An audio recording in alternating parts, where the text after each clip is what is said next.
إن الحمد لله نستعين ونستغفره ونعوذ بالله من شرور أنفسنا ومن سيئات أعمالنا من يهده الله فلا مضل له ومن يضلل فلا هادي له وأشهد أن لا إله إلا الله وأن محمدا عبده ورسوله.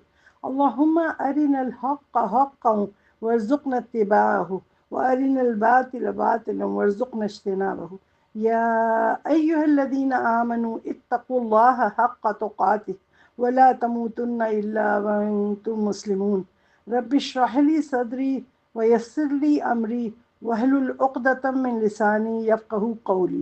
الصلاة والسلام على من لا نبي بعده وعلى آله وصحبه وأهل بيته أجمعين. اما بعد، السلام علیکم ورحمۃ اللہ وبرکاتہ۔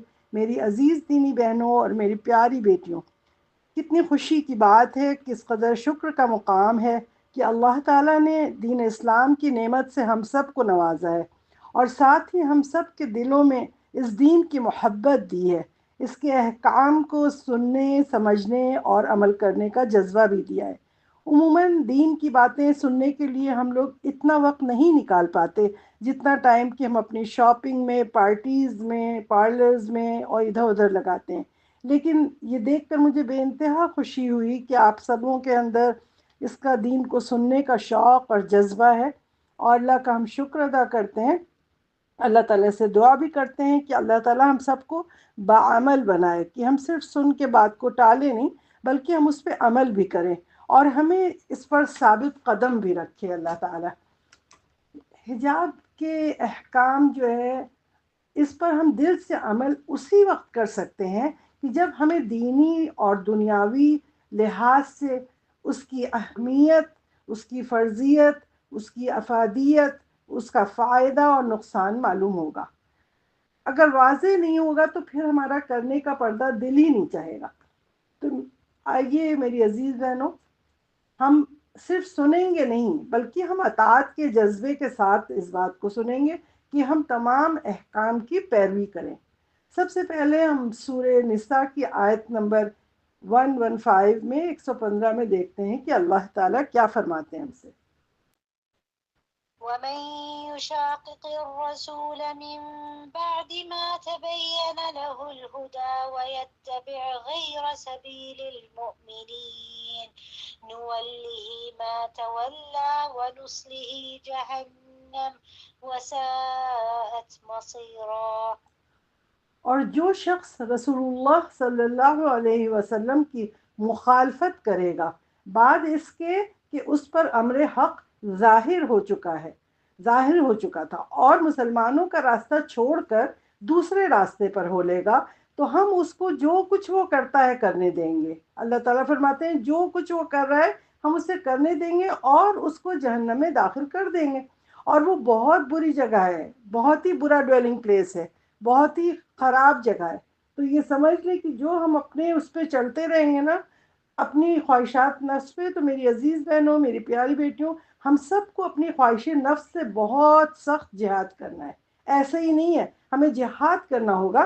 اسلام دین حق ہے، اور اس کے احکام پر عمل کرنے کے لیے ہم سب کو سب سے پہلے اپنے نفس سے جہاد کرنا ہے، اس کے بعد اپنے گھر والوں سے جہاد کرنا ہے، پھر اپنے خاندان سے جہاد، خاندان والوں سے، پھر اپنے معاشرے والوں سے۔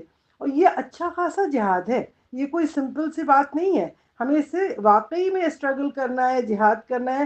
اس لیے بالکل تیار ہو جائیے، کیونکہ اس میں کامیابی کے بعد ایسی خوبصورت، ایسی عالی شان جنت ملے گی انشاءاللہ تعالی، جو نہ کسی آنکھ نے دیکھی، نہ کسی کان نے سنا، اور نہ کسی ذہن میں اس کا تصور یا گمان بھی آ سکتا ہے۔ یہ ایک حدیث کے الفاظ ہے، اس کا مفہوم ہے۔ بعض عیش اس کے بعد پھر سمجھ لیں آخرت میں تو عیش ہی عیش ہوگا، کیونکہ وہی ہماری ابدی زندگی ہے۔ دنیا کی تو ٹیمپرری زندگی ہے نا، جب ہم وہاں جائیں گے تو انشاءاللہ تعالی ہم سب پھر عیش میں ہوں گے، یہاں کی دنیا کی ساری چیزیں بھول جائیں گے، ذرا بھی کوئی تکلیف ہے تو وہ یاد بھی نہیں آئے گی کبھی۔ اس لیے اپنے دل و دماغ کے پردوں کو کھولیے، اللہ تعالیٰ کے واضح احکام کو سمجھیے اور اس پہ عمل کیجیے، تاکہ ہم دنیا اور آخرت میں اللہ تعالیٰ کے عذاب سے بچ سکیں۔ جیسا کہ سورہ جاسیہ کی آیت نمبر 23 میں اللہ تعالیٰ کیا فرماتے ہیں؟ أفرأيت من اتخذ إلهه هواه وأضله الله على علم وختم على سمعه وقلبه وجعل على بصره غشاوة فمن يهديه من بعد الله أفلا تذكرون۔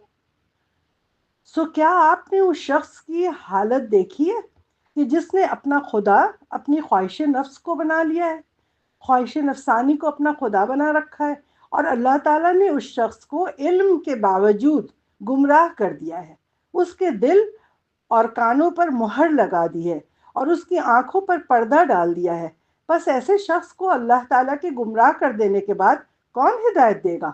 کیا تم عبرت حاصل نہیں کرتے؟ کیا تم اس سے لیسن نہیں حاصل کرتے ہو؟ یہ اللہ تعالیٰ ہم سے سوال کرتا ہے۔ تو میری عزیز بہنوں، کیا کبھی ہم لوگوں نے یہ سوچا، اس بات پر کبھی غور کیا کہ کیا اپنے نفس کی پیروی کر کے ہم اپنے اللہ کو ناراض کر کے ہم سب کی کیا کبھی فلاح ہو سکتی ہے؟ ہرگز نہیں ہو سکتی۔ کیا ہمارے اپنے سگے والدین، اپنے بھائی بہن بھائی جو ہیں، اپنے شوہر جو ہیں، اپنے بیٹے جو ہیں، یا کوئی بھی، کیا ہمیں اس جہنم کی آگ سے بچا سکیں گے؟ کیا یہ ہمیں قبر کے عذاب سے بچا سکیں گے؟ ظاہر ہے کوئی نہیں بچا سکتا۔ کیا اللہ تعالیٰ کے واضح احکام کو ڈس اوبے کر کے، اگنور کر کے، نہیں مان کے، کیا ہم جنت حاصل کر سکتے ہیں؟ جنت نصیب ہوگی؟ ہرگز نہیں میری بہنوں، ہرگز نہیں۔ یہ تمام چیزوں کا نیگیٹو آنسر ہے۔ جب ہمارے پیارے نبی حضرت محمد صلی اللہ علیہ وسلم نے اپنی چہیتی بیٹی فاطمہ رضی اللہ عنہا سے کہہ دیا کہ یا فاطمہ، بخاری کی حدیث ہے یہ، کہ یا فاطمہ تو بنت محمد سلینی من مالی ما شئتی لا اغنی عنک من اللہ شیئا۔ اے فاطمہ رضی اللہ عنہا، محمد صلی اللہ علیہ وسلم کی بیٹی، دنیا میں میرے مال سے جو چاہو مانگ لو، قیامت کے دن میں بارگاہ یزدی میں تیرے کچھ کام نہیں آ سکوں گا۔ اسی طرح انہوں نے سورہ شعراء کی آیت نمبر 214 میں جیسے لکھا ہے وَأَنذِرْ عَشِيرَتَكَ الْأَقْرَبِينَ، کہ اپنے خاندان والوں کو بھی ڈراؤ۔ اپنے کہتے ہیں نا خاندان، عشیرتک ان کو کہا ہے کہ یا بنی، وہ کہتے تھے حضور صلی اللہ علیہ وسلم سے سیم چیز ہے جو ان سے حضرت فاطمہ رضی اللہ عنہ سے کہا نا، اسی طرح انہوں نے کہا یا صفیہ، یا عباس، اپنے چچا کو، اپنی پھپھی کو، یا بنی عبد المطلب، جتنے اپنے بنی عبد المطلب کے بچے تھے، سب کو پکار پکار کے کہا کہ میں قیامت میں تمہارے کوئی کام نہیں آؤں گا، جو بھی لینا ہے مجھ سے اسی دنیا میں لے لو۔ تو پھر ہم سوچیں کہ اگر ہمارے پیارے نبی حضرت محمد صلی اللہ علیہ وسلم اپنی بیٹی کے کام نہیں آ سکے، تو کیا ہم لوگ اپنے بچوں کے کام آ سکیں گے؟ کیا ہمارے والدین ہمارے کام آ سکیں گے؟ پھر بتائیے میری عزیز بہنوں، سوچئے کہ یہ دنیا والے کیا دے دیں گے ہمیں، جن کی خوشی کی خاطر ہم لوگ اپنے مالک حقیقی، اپنے اللہ سبحانہ و تعالیٰ کے احکام کو ماننے کو تیار ہی نہیں ہوتے۔ ہم پردہ کو اتنی مشکل چیز سمجھتے ہیں کہ وہ احکام سوچتے ہیں کہ یہ ناممکن ہے۔ آخر کیوں ہم لوگ اپنے آپ کو دھوکہ دے رہے ہیں؟ یہ کیا وجہ ہے؟ ہم کہتے ہیں سارے کام ہم کر رہے ہیں، ایک پردہ ہی تو نہیں کر رہے ہیں، تو کیا ہو گیا؟ ہم کیوں اتنے نڈر ہیں؟ ایسے ہم جان بوجھ کر ایسے گناہ کیوں کر رہے ہیں؟ جبکہ پردہ ہم نے بتا دیا کہ مجاہرین میں آتا ہے کہ جو جان کے گناہ کیا جائے وہ کبھی معاف نہیں ہوتا۔ تو ہمیں پتہ ہے کہ پردہ ہمارے اوپر فرض ہے، لازم ہے، اور ہم جان کے اس کو اگنور کر رہے ہیں، جان کے وہ گناہ کر رہے ہیں، تو کیا یہ گناہ معاف ہوگا؟ نہیں گناہ معاف ہوگا۔ اس لیے ہم سب کو جو چیز لکھی ہوئی ہے، اللہ تعالیٰ نے قرآن میں واضح بیان کر دی ہے، اس کو ہمیں سننا چاہیے، اور پھر اس کے بعد ہمیں اس پہ عمل کرنا چاہیے، ڈٹ جانا چاہیے اپنی بات پہ کہ اللہ نے یہ حکم دیا ہے۔ ہم اپنے ایک نوکر کو رکھتے ہیں، اس کو دیتے ہیں 10 کام کرنے کو، وہ 2 کام کہتا ہے میں نہیں کروں گا، تو آپ اسے کہتے ہیں گیٹ آؤٹ، اسے نکال دیتے ہیں۔ آپ نہیں رکھتے اسے کام پہ، کہتے ہیں کہ نہیں تم نے پورا کام نہیں کیا ہے۔ تو کیا ہم اللہ سے نہیں ڈرتے کہ اللہ نے گیٹ آؤٹ کر دیا تو ہم کہاں جائیں گے؟ پھر تو ہماری مغفرت نہیں ہوگی۔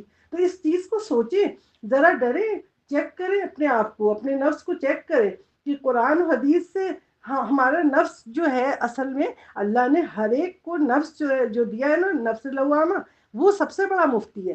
دنیا کے مفتیوں کی بات آپ جو بھی سنیں، آپ کے دل میں جو گناہ کھٹکتا ہے نا، تو وہ اس کا سمجھ لیں وہ گناہ ہے۔ کوئی بھی غلط بات آپ کریں اور وہ دل میں آپ کے کھٹک رہی، تو آپ کا نفس لوامہ جو ہے اس کو ٹھک ٹھک کر کے آپ کو آواز دیتا ہے کہ آپ جو ہے غلط کام کر رہے ہو۔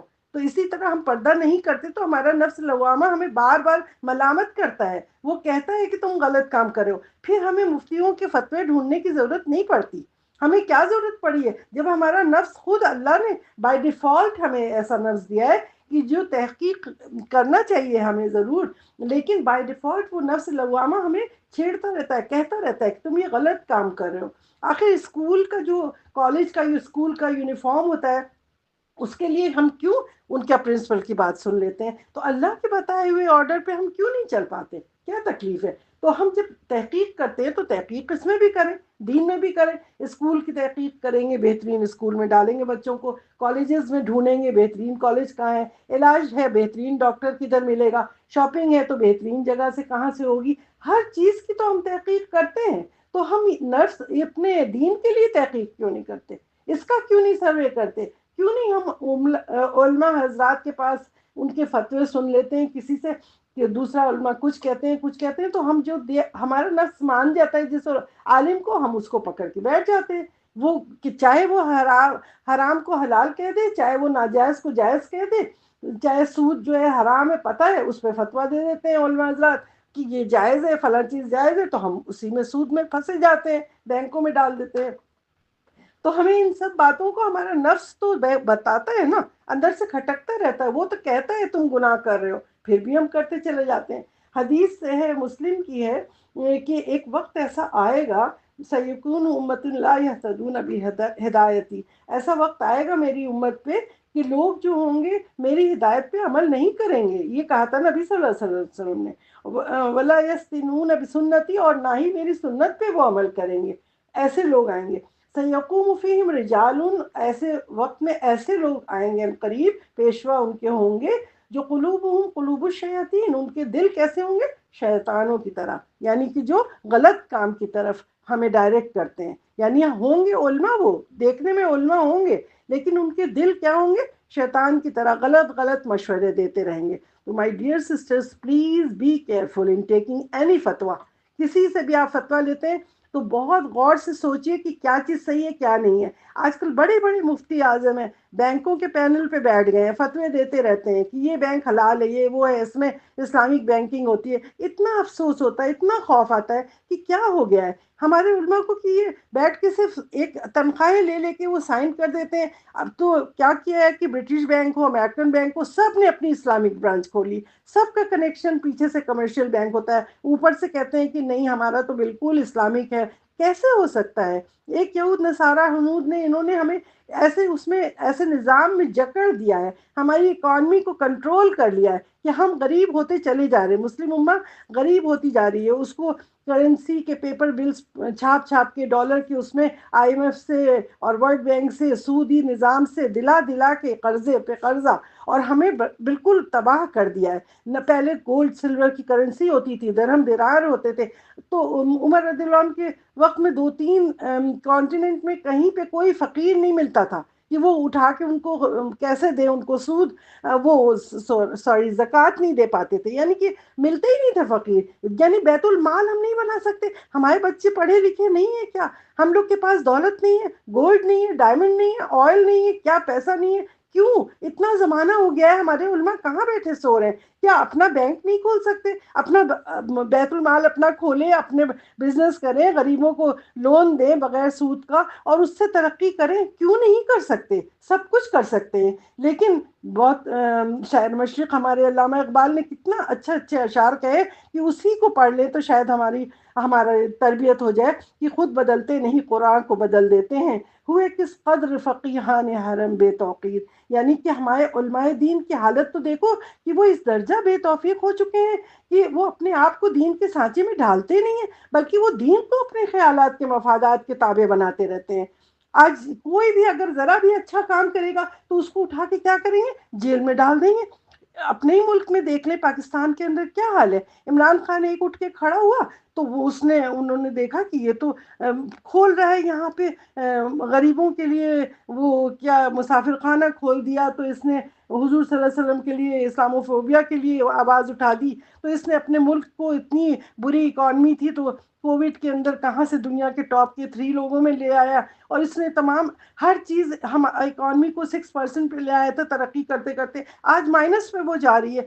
کیوں؟ کیونکہ یہ باہر والے دیکھتے ہیں کہ یہ تو پلے بوائے قسم کے ماڈل لڑکا، یہ تو بالکل دین کی طرف آ رہا ہے۔ اسی طرح جس وقت نیوکلیئر پاور کے لیے بھٹو نے کرنے کو کہا تو اس کو جیل میں کر کے ختم کیا. لیبیا میں قذافی کو ختم کر دیا, وہاں نیوکلیئر پاور. عراق میں وہاں سے ختم کر دیا, نیوکلیئر پاور تھا. ایک پاکستان بچا ہے, تو وہ ایک پاکستان کو ختم کرنے کے لیے پوری دنیا میں سب لگے ہوئے ہیں کہ کسی صورت ختم کر دیں. کیوں؟ کیونکہ ہمارے اندر منافقین ہیں. ہم اپنے لیے سوچتے ہی نہیں کہ ہم اپنا بیت المال, اپنی کرنسی, اپنا وہ کریں. کیوں یہ امت کیوں نہیں جاگ رہی ہے؟ اسی لیے اللہ تعالیٰ نے اس میں آیت نازل کی ہے, اس میں سورہ نساء کی آیت 46 میں, کہ یحرفون الکلم عن مواضعہ, یعنی یہودیوں کے لیے یہ آیت نازل ہوئی تھی کہ وہ کلمے کو بدل دیتے ہیں, یعنی پھیر دیتے ہیں اس کی جگہ پہ. اور آگے اسی طرح علامہ اقبال نے اسی شعر کے آگے کچھ اور اشعار کہتے ہیں, بڑے پیارے ہیں, اس لیے دل چاہتا ہے اس کو بھی پڑھ دیں, کہ ان غلاموں کا یہ مسلک ہے کہ ناقص ہے کتاب, کہ سکھاتی نہیں مومن کو غلامی کے طریق. وہ کہتے ہیں ان غلاموں کو, یہ جو مسلمان غلام بنے ہوئے, ان کا مسلک کیا ہے؟ وہ کہتے ہیں قرآن جو ہے ناقص ہے, یہ کتاب ناقص ہے. کیوں؟ کیونکہ یہ ہمیں سکھاتی نہیں مومن کو غلامی کے طریق. وہ مشرق کے یہ تمام یہود نصارہ سے غلامی کرنے کا طریقہ ہی ہمیں نہیں بتاتی قرآن, یہ کہتے ہیں وہ. پھر وہ کہتے ہیں حلقہ شوق میں وہ جرت اندیشہ کہاں, آہ محکومی و تقلید و زوال تحقیق. سبحان اللہ, کتنے پیارے الفاظ ہیں. انہوں نے کہا کہ یہ علماء جو سو ہیں, وہ ان کو کہتے ہیں کہ نفس کے اتنے بڑے غلام ہیں کہ ان کا مسلک ہے کہ کیا ہے کہ دین کے اندر قرآن کو سمجھتے ہیں ناقص, حالانکہ قرآن کے لیے آیا الیوم اکملت لکم دینکم واتممت علیکم نعمتی ورضیت لکم الاسلام دینا. تو یہ قرآن تو کامل ہو چکا ہے, اب اس میں تو کچھ بچا نہیں. پھر وہ کہتے ہیں یہ انگریزوں کی غلامی کے طریقے ہمیں نہیں سکھا رہی ہے.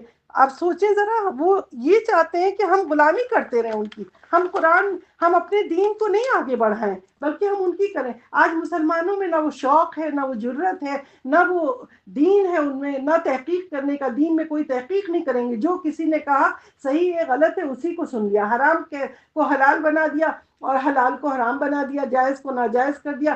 کہہ دیا باہر جا رہے بچے, اوکے بسم اللہ پڑھ کے مرغی کر لو, ذبیحہ دیکھنے کی ضرورت نہیں ہے. ایسے ایسے تو فتوے دیتے ہیں جاہلانہ والے. تو شاید اسی لیے آ بھر بھر کے کہتے ہیں, افسوس کرتے ہیں کہ آہ محکومی, ہم کتنے محکوم ہو کے رہ گئے ان یہود نصارہ کے.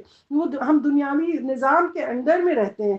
آہ تقلید, یہ چاروں ائمہ کی تقلید. وہ کہتے ہیں ہم اسی تقلید میں رہ گئے, ہم اپنے دین کو بھول گئے کہ ہمیں دین کی اللہ اور رسول کی اطاعت کرنی ہے. اللہ رسول کی اطاعت کو چھوڑ کے ہم تقلید کے چکر میں پڑ گئے کہ چار اماموں نے جو کہا ہے, حالانکہ ان اماموں نے کہہ دیا تھا کہ تمہیں صحیح حدیث مل جائے تو تم اسے پکڑ لینا, میری تقلید نہیں کرو. تو وہ اسی لیے علامہ اقبال آ بھرتے ہیں, پھر آ بھر کے کہتے ہیں آ زوال تحقیق میں زوال آ گیا ہے. ہم نے دین میں تحقیق کو بالکل ہی چھوڑ دیا ہے. ہم ریڈی میڈ بس پیکج چاہتے ہیں کہ علماء جو بھی کہہ دیں بس ہم اسے ڈال دیں ان کے اوپر کہ ان کو تو یہ ہوئے گا, انہیں کو جو ثواب ہوگا یا گناہ ہوگا. تو آخر کیوں ہم دنیا میں تو پی ایچ ڈی کر رہے ہیں, تھیسس لکھ رہے ہیں, پھر وہ ماسٹرز کر رہے ہیں, ایم فل کر رہے ہیں, سب کچھ تو کر رہے ہیں ہم دنیا کے لیے, تو دین میں کیوں نہیں کر رہے؟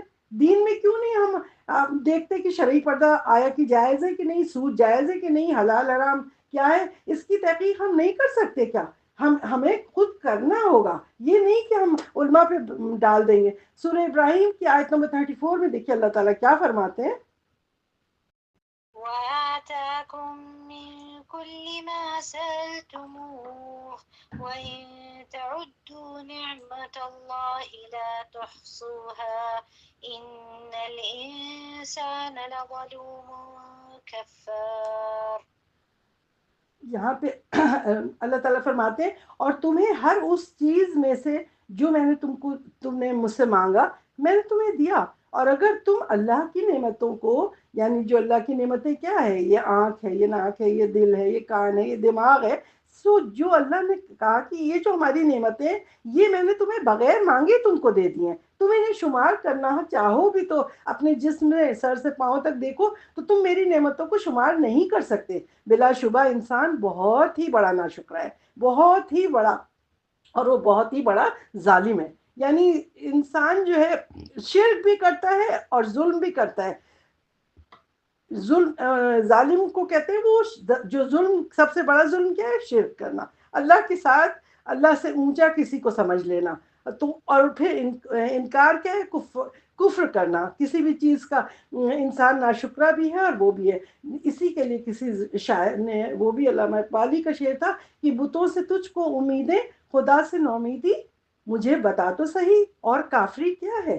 انہوں نے کہا کہ تم بتوں سے امید کرتے ہو اور اللہ سے نا امید رہتے ہو، تو ذرا بتاؤ یہ کافری اور ہوتی کیا ہے۔ تم انکار کر دیتے ہو، کوئی کہتا ہے پردہ کرو، تم کہتے ہو نہیں یہ تو میرے دین میں نہیں ہے، فٹ سے انکار کر دیتے ہو۔ تو تم یہود نصارہ ہنود کے ان کے سسٹم کو، ان کی پڑھائی کو، ان کی لکھائی کو، ان کے بزنس کو، ان کے رہنے سہنے کے طریقوں کو، ان کے دوا علاج کو، ان کے ہر فیلڈ پہ تو ان کے اوپر بھروسہ کرتے ہو، انہی پہ انحصار کر رہے ہو، انہی پہ ڈیپینڈ کر رہے ہو۔ تو تم مجھے بتاؤ تو صحیح کہ اصل مالک اللہ ہے یا اللہ کا احکام ہے یا دوسروں کے۔ تم دوسروں کو اونچا سمجھتے ہو اللہ سے بہتر، یہود ہنود نصارہ تم وہ ہم سے اونچے، تو بتاؤ کافر اور کافری کیا ہے۔ یہی تو کفر ہے کہ اللہ کے نظام سے اونچا ہم کسی اور کو سمجھیں۔ تو میری عزیز بہنوں، آج پھر ہم اس حجاب کے ٹاپک کو اچھی طرح سے سمجھتے ہیں، کیونکہ ہم نے لاسٹ ٹائم جو اینڈ کیا تھا یہ سورہ طٰہٰ کی آیت نمبر 124 پہ ختم کیا تھا۔ آخری آیت تھی کہ اس آیت میں اللہ تعالیٰ نے ہمیں وارننگ دی تھی کہ اگر تم نے اس دنیا میں ہمارے احکام پر عمل نہیں کیا اور منہ موڑ لیا، تو جان بوجھ کر منہ موڑا، تو ہم بھی تمہیں قیامت میں اسی طرح تم سے منہ موڑ دیں گے، تمہیں اگنور کر دیں گے اور کوئی بھی رحم نہیں کریں گے تمہارے پر، اور ہم تمہیں اٹھا کے جہنم میں ڈال دیں گے۔ یہ آیت 124 میں کتنی پیاری آیتیں تھیں۔ تو میں نے کہا تھا وہاں ختم کرتے ہیں تاکہ پھر آگے ہم حدیثوں سے پھر حوالہ دیں گے۔ اس میں کیا اللہ تعالیٰ کیا فرماتے ہیں اس آیتوں میں، دیکھیں، اعوذ باللہ من الشیطان الرجیم، ومن اعرض عن ذکری فإن له معیشۃ ضنکا ونحشرہ یوم القیامۃ اعمی۔ اللہ تعالیٰ کہ جس نے میرے احکام سے اعراض کیا، منہ موڑا اور اس پر عمل نہیں کیا، تو میں نے یہ طے کر رکھا ہے، یہ فیصلہ کر دیا ہے کہ اس کی زندگی اس پر میں تنگ رکھوں گا اور اس کو قیامت کے دن اندھا کر کے اٹھاؤں گا، اعمیٰ کر کے اٹھاؤں گا۔ پھر وہ کہے گا قال رب لما حشرتنی اعمیٰ، اے میرے رب تو نے مجھے اندھا کیوں اٹھایا، وقت کنت بصیرا، میں تو دیکھنے والا تھا۔ تو وہ قیامت میں اللہ تعالیٰ سے کہے گا، تو اللہ تعالیٰ کیا جواب دیں گے؟ قال کذالک، اللہ تعالیٰ کہے گا بالکل اسی طرح ہونا چاہیے تھا، اتت کا آیاتنا، تیرے پاس میری آیتیں آئیں، فنسیتہا، اور تو نے اسے بھلا دیا، وکذالک الیوم تنسیٰ، اس لیے آج بھی تو بھلا دیا جائے گا۔ اللہم لا تجعلنا منہم، اللہم لا تبعثنا منہم۔ اللہ تعالیٰ سے دعا کریں کہ اللہ تعالیٰ ایسے لوگوں میں ہمیں نہ شامل کرے۔ تو ہم سب کو آج اپنے دل و دماغ کو کھولنا ہے اور پھر سننا ہے۔ تو آج ہم حدیث سے آپ کو پہلی دلیل دیتے ہیں۔ حضرت عائشہ رضی اللہ عنہا فرماتی ہیں کہ رسول اللہ صلی اللہ علیہ وسلم کے ساتھ ہم حالت احرام میں ہوتے تھے، اور جب قافلے ہمارے قریب سے گزرتے تھے تو عورتیں اپنے سر کے اوپر سے کپڑے کو لٹکا لیا کرتی تھیں۔ اسی طرح ابو داؤد میں بھی ایک روایت ہے، دوسری حدیث ہے، اس میں صحابیات ازواج مطہرات فرماتی ہیں کہ جب ہمارے پاس سے سواریاں گزرا کرتی تھیں تو ہم میں سے ہر ایک عورت اپنے چہرے کو اپنی چادر سے چھپا لیتی تھی، اور جب وہ قافلے گزر جایا کرتے تھے تو پھر ہم اپنے چہرے کو کھول دیا کرتے تھے۔ تو اب ہم سب کے لیے سوچنے کا مقام ہے، غور کیجئے، فکر کیجئے، سوچئے کہ کیا حالت احرام میں کہا ہے کہ اس وقت کہتے ہیں، جبکہ کہتے ہیں منہ اور ہاتھ کھلا رہنا چاہیے، تو اس وقت یہ تمام امہات المومنین جو کہ ہم سے کہیں زیادہ پاک صاف تھیں، وہ اپنے چہرے کو نامحرموں سے چھپایا کرتی تھیں، اور وہ بھی اس وقت کی جب وہ احرام کی حالت میں ہوتی تھی، وہ قافلے وہاں بیٹھے دیکھ کے گھورتے نہیں رہتے تھے بلکہ صرف گزر رہے ہوتے تھے، تو وہ اپنے منہ کو ڈھانکتی تھی، وہ قریب کھڑے نہیں ہوتے تھے۔ آج ہم تمام نامحرموں کے بیچ میں، مارکیٹ میں، ہر جگہ پھرتے ہیں، حرم میں جاتے ہیں، عمرہ کرتے ہیں، اور سب اپنا منہ کھول کے آرام سے جاتے ہیں کہ احرام کی حالت میں منہ ڈھانکنا نہیں۔ احرام کی حالت میں منہ جب کوئی نامحرم نہ ہو تو نہیں، ایسے اللہ تعالیٰ نے پوری لسٹ بنا دی ہے کہ فلاں فلاں سے پردہ ہے، اور ہم جائیں گے مکہ میں اور مدینہ میں، عمرہ کریں گے، حج کریں گے، وہاں جا کے کھول دیں گے، بے پردہ ہو جائیں گے۔ کیا اللہ تعالیٰ ایسی بات کر سکتا ہے کہ ایک جگہ کہے پردہ کرو، ایک جگہ کہے نہ کرو؟ خود سوچیں، ہمارا خود دل کیا کہتا ہے؟ یہ نہیں ہو سکتا نا۔ اللہ تعالیٰ نے یہ پردہ کہا ہے تو پردہ کرنا ہے، ہاں البتہ گلوز نہیں پہنو، نقاب نہیں پہنو، کیونکہ وہ سلی ہوئی چیزیں ہیں، وہ اوپر سے اپنے نقاب اوپر سر پہ سے پردے کو ڈال دو اپنا، اور اپنے جسم کو پورے کو ڈھانک کے رکھو، اور ہاتھ میں گلوز نہیں پہنو، چادروں سے اپنے ہاتھ کو ڈھانک لو۔ یہ طریقہ ہوتا ہے، لیکن یہ مطلب نہیں ہے کہ ہم نے نقاب اور گلوز پڑھ لیا نہیں ہے تو ہم نے اپنا پردہ ہی، چہرہ ہی کھول لیا اٹھا کے، تو ایسا تو نہیں ہے۔ حدیث میں تو نظر آ رہا ہے نا کہ صاف کہ امہات المومنین سب کرتی تھی، تو جو واضح حدیث میں آ رہا ہے تو پھر ہم علماء کی کا فتویٰ لینے کی ہمیں ضرورت ہی کیا ہے؟ ہم اپنی آخرت کو کیوں برباد کریں؟ ہم ان سے سن لیں اور نامحرم کے سامنے ہم بالکل اپنا منہ کھول کے چلے جائیں۔ اسی طرح آپ دوسری ایک حدیث کا آپ دیکھیں، ان دونوں حدیث کے اندر بھی تھا، اب پھر ایک دوسری حدیث ہے کہ حادثے عفق کے اندر سب کو پتہ ہے کہ حضرت عائشہ رضی اللہ عنہ کا جو صحیح بخاری کی حدیث ہے، اس میں عائشہ رضی اللہ عنہ بیان کرتی ہیں کہ غزوہ بنی المصطلق کے بعد جب وہ ام المومنین امہات المومنین اس میں بیٹھی ہوتی تھی نا، ہودج میں، وہ جو اونٹ کے اوپر لگا ہوتا ہے، تو وہ اتنی ہلکی پھلکی سی تھی تو وہ وہاں بیٹھی تھی، تو پہلے باتھ رومس تو نہیں ہوتے تھے، تو وہ قضائے حاجت کے لیے وہ باہر اتر کے گئی، فجر سے پہلے اندھیرا تھا، وہ اتر کے اس میں سے گئیں۔ اب ان کا وزن بھی اتنا ہلکا تھا کہ ہر آدمی اچھی طرح نوٹس نہیں کر پایا، لوگ سمجھے کہ وہ اندر بیٹھی ہوئی ہیں، تو جب وہ واپس مطلب آنے سے پہلے ان کے قافلہ وہاں سے کوچ کر یا آگے بڑھ گیا، تو پھر اس کے بعد وہاں پہلے قاعدہ ہوتا تھا کہ جب قافلے چلے جائیں تو پیچھے کچھ لوگ ہوتے تھے، کچھ لوگوں کو حضور صلی اللہ علیہ وسلم بلکہ ہر ہی سفر والے لوگ کہتے تھے کہ وہ بعد میں آئے، راستے میں کوئی چیز بھول گیا ہے، گر گیا ہے کوئی چیز، یا کوئی رہ گیا ہے صحابی یا کچھ، تو ان کو ساتھ لے لے۔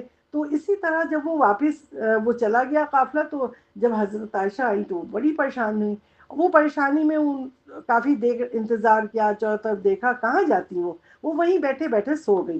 جب وہ سو گئی اتنے میں سورج کی روشنی ہوئی، اور پھر وہ حضرت صفوان بن معطل سلمی رضی اللہ عنہ وہ آئے، تو انہوں نے دیکھا، چونکہ پہلے پردہ نہیں تھا تو وہ پہچان گئی ہے تو امہات المومنین عائشہ رضی اللہ عنہ ہے، تو وہ زور سے انہوں نے ایک خاصا آواز نکالی تاکہ وہ اٹھ جائے، تو وہ اٹھی، تو اٹھتے ہی انہوں نے کیا کیا، انہوں نے ان سے بات نہیں کی، جلدی سے انہوں نے اپنی چادر لی، عائشہ رضی اللہ عنہ نے اپنے چہرے کو اپنے منہ پہ چھپا لیا پورا، اور پھر ان سے بات کی۔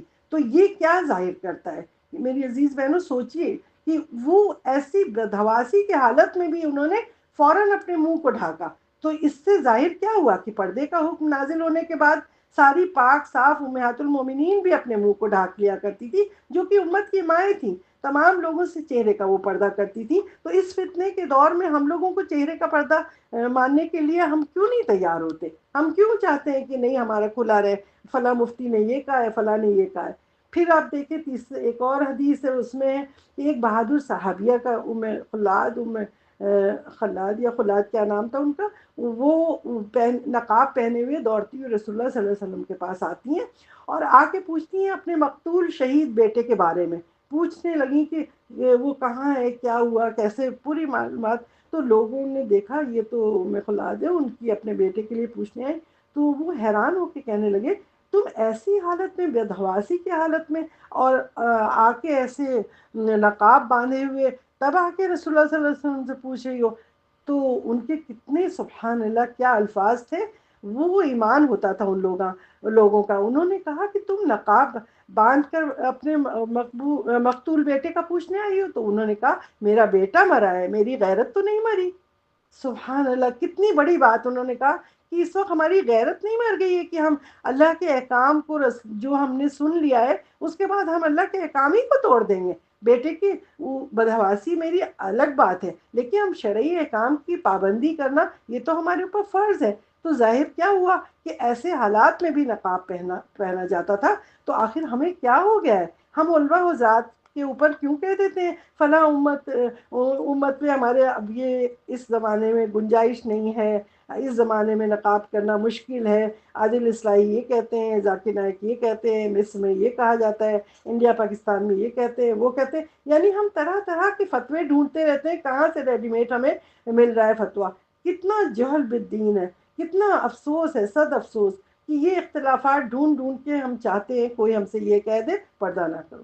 تو میری عزیز بہنوں آنکھیں کھولیے، قرآن و حدیث کو خود پڑھیے، خود سمجھیے، تمام احکام واضح ہو جائیں گے، کسی دوسرے کے بہکانے میں نہیں آئیے، خود سیلفش ہو کے اپنے دین کی فکر کیجیے۔ کوئی ہمارے بچانے کے لیے ہمیں قبروں میں نہیں آئے گا، ہمارے کوئی آخرت میں جہنم سے بچانے کے لیے نہیں آئے گا، ہم اکیلے جائیں گے، ہمارے ایک ایک باڈی پارٹ ہمیں جواب دیں گے۔ اللہ تعالیٰ کہے گا ہم نے تمہیں دماغ نہیں دیا تھا سوچنے کو، ہم نے تمہیں آنکھ نہیں دی تھی پڑھنے کے لیے، وَإِن تَعُدُّوا نِعْمَتَ اللَّهِ لَا تُحْصُوهَا، تم تو کاؤنٹ نہیں کر سکتے، ہم نے تمہیں اتنی نعمتیں دی پھر بھی تم جاہل کے جاہل رہے، ہم نے تمہیں قرآن دیا، حدیث دی، سب کچھ، پھر بھی تم جاہل کی جاہل رہے. تو اللہ تعالیٰ نے ہمیں کسوٹی بتا دی ہے. اللہ تعالیٰ کو حکم ماننا، جج کرنا، اس کا معیار، یہ سب ہمارے پاس اللہ تعالیٰ نے ہمیں نفس لوامہ دیا ہے. وہ بار بار ہمیں بتا رہا ہے. سورہ نساء کی آیت نمبر 59 میں دیکھیے اللہ تعالیٰ کیا فرماتے ہیں. فَإِن تَنَازَعْتُمْ فِي شَيْءٍ فَرُدُّوهُ إِلَى اللَّهِ وَالرَّسُولِ إِن كُنتُمْ تُؤْمِنُونَ بالله واليوم الآخر ذلك خير وأحسن تأويلا. اللہ تعالیٰ کہتے ہیں کہ فَإِن تَنَازَعْتُمْ فِي شَيْءٍ، اگر کسی چیز میں تمہیں تنازع ہو گیا ہے آپس میں، فَرُدُّوهُ إِلَى اللَّهِ وَالرَّسُولِ، تو اس کو لوٹا دو رسول اور اللہ کی طرف اور رسول کی طرف، یعنی قرآن اور حدیث کی طرف پلٹ کے دیکھو اس میں کیا ہے، کیا لکھا ہے. ان کنتم تؤمنون باللہ والیوم الآخر، اگر تمہارا ایمان واقعی اللہ پہ ہے اور آخرت پہ ہے کہ جہاں تمہیں سزا جزا ملنے والی ہے، اگر یقین ہے تو تم اپنے ہر بات کو، جو بھی فیصلہ لینا ہے تو اس کو قرآن حدیث کی طرف لوٹاؤ، جھگڑو نہیں آپس میں. ذالک خیر و احسن تاویلا، یہ تمہارے لیے بھی بہتر ہے اور انجام کے لحاظ سے بھی بہتر ہے. اسی طرح سورہ ممتحنہ کی آیت نمبر 12 میں اللہ تعالیٰ کیا فرماتے ہیں. يا أيها النبي إذا جاءك المؤمنات يبايعنك على ألا يشركن بالله شيئا. اے نبی صلی اللہ علیہ وسلم، آپ کے پاس جب بیعت ہونے کے لیے مومن عورتیں آئیں تو ان سے ان چیزوں پر بیعت فرمائیے کہ وہ اللہ تعالیٰ کے ساتھ کسی کو بھی شریک نہیں کریں گی. لیکن بہنوں، میری عزیز بہنوں، ذرا غور کیجئے کہ آج ہم نے کتنے لوگوں کو اللہ کے ساتھ شریک کیا ہوا ہے. ہم کہتے ہیں کہ اللہ کا حکم مان کر اگر ہم پردہ کر لیں گے تو ہمارے عزیز، ہمارے شوہر ہم سے ناراض ہوں گے، ہمارے کزنز ہم سے ناراض ہو جائیں گے، ہمارے دیور جیٹ، نندوئی، بہنوئی سب ناراض ہو جائیں گے، شوہر کے دوست ہم سے ناراض ہوں گے، ہمارے ساس سسر ناراض ہو جائیں گے، ہماری ممانی پھپھیاں ناراض ہو جائیں گی. ہمیں سب کی فکر ہے، صرف اللہ کی فکر نہیں ہے. افسوس، افسوس، صد افسوس، اسی کو کہتے ہیں شرک. اللہ سے بڑھ کر دوسروں کو اہمیت دینا اور دوسروں کو یاد رکھنا، دنیا کے سارے رشتوں کو یاد رکھنا اور ان کو انہی کی اہمیت کرنا، تو یہ کیا شرک نہیں ہے؟ شرک ایسا گناہ ہے جو کبھی بھی معاف نہیں ہوگا. اللہ کے ساتھ کسی کو شریک نہیں کرنا. لا یشرکن باللہ شیئا کہا ہے، اللہ تعالیٰ نے منع کیا ہے. یہ شرک معاف نہیں ہوگا، ہر گناہ معاف ہوگا، شرک نہیں معاف ہوگا. تو ہم کسی کو اللہ سے اوپر نہیں سمجھیں گے. آج سے تہیہ کر لیں کہ ہم سب سے اونچا اپنے اللہ کو رکھیں گے. پھر سورہ نساء کے اندر آیت نمبر 48 میں اللہ تعالیٰ کیا فرماتے ہیں.